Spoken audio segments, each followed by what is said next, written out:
Hero అంటే మగాళ్ళేనా అనే ప్రశ్నకు స్ట్రాంగ్ కౌంటర్ ఇచ్చింది స్టార్ హీరోయిన్ సమంత రూత్ ప్రభు. తాజాగా తన కొత్త సినిమా మా ఇంటి బంగారం ప్రమోషన్స్లో భాగంగా వెన్నెల కిషోర్తో జరిగిన చిట్ చాట్లో ఈ విషయం హాట్ టాపిక్ అయింది. ఈ మూవీలో హీరో ఎవరు అని అడగగానే నేనే హీరో అంటూ సమంత కౌంటర్ ఇచ్చింది. ఒక అమ్మాయి లీడ్లో ఉంటే హీరోయిన్ అంటారు, మగవాడైతే హీరో అంటారు అన్న వ్యాఖ్యపై ఆమె స్పందించింది. అప్పుడే ఫోన్లో హీరో అంటే ఏమిటి అని అడగగా ధైర్యం, గొప్ప ఆశయాలున్న ఎవరైనా హీరో, ఇది జెండర్ న్యూట్రల్ టర్మ్ అని సమాధానం ఇచ్చింది. దాంతో హీరో అంటే మగాళ్లే కాదు అని క్లియర్గా చెప్పింది సమంత.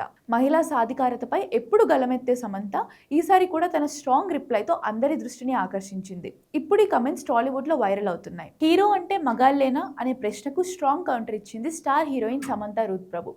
తాజాగా తన కొత్త సినిమా మా ఇంటి బంగారం ప్రమోషన్స్ లో భాగంగా వెన్నెల కిషోర్తో జరిగిన చిట్ చాట్లో ఈ విషయం హాట్ టాపిక్ అయింది. ఈ మూవీలో హీరో ఎవరు అని అడగగానే నేనే హీరో అంటూ సమంత కౌంటర్ ఇచ్చింది. ఒక అమ్మాయి లీడ్లో ఉంటే హీరోయిన్ అంటారు, మగవాడైతే హీరో అంటారు అన్న వ్యాఖ్యపై ఆమె స్పందించింది. అప్పుడే ఫోన్లో హీరో అంటే ఏమిటి అని అడగగా ధైర్యం, గొప్ప ఆశయాలున్న ఎవరైనా హీరో, ఇది జెండర్ న్యూట్రల్ టర్మ్ అని సమాధానం ఇచ్చింది. దాంతో హీరో అంటే మగాళ్లే కాదు అని క్లియర్గా చెప్పింది సమంత. మహిళా సాధికారతపై ఎప్పుడు గలమెత్తే సమంత ఈసారి కూడా తన స్ట్రాంగ్ రిప్లైతో అందరి దృష్టిని ఆకర్షించింది. ఇప్పుడు ఈ కమెంట్స్ టాలీవుడ్ లో వైరల్ అవుతున్నాయి.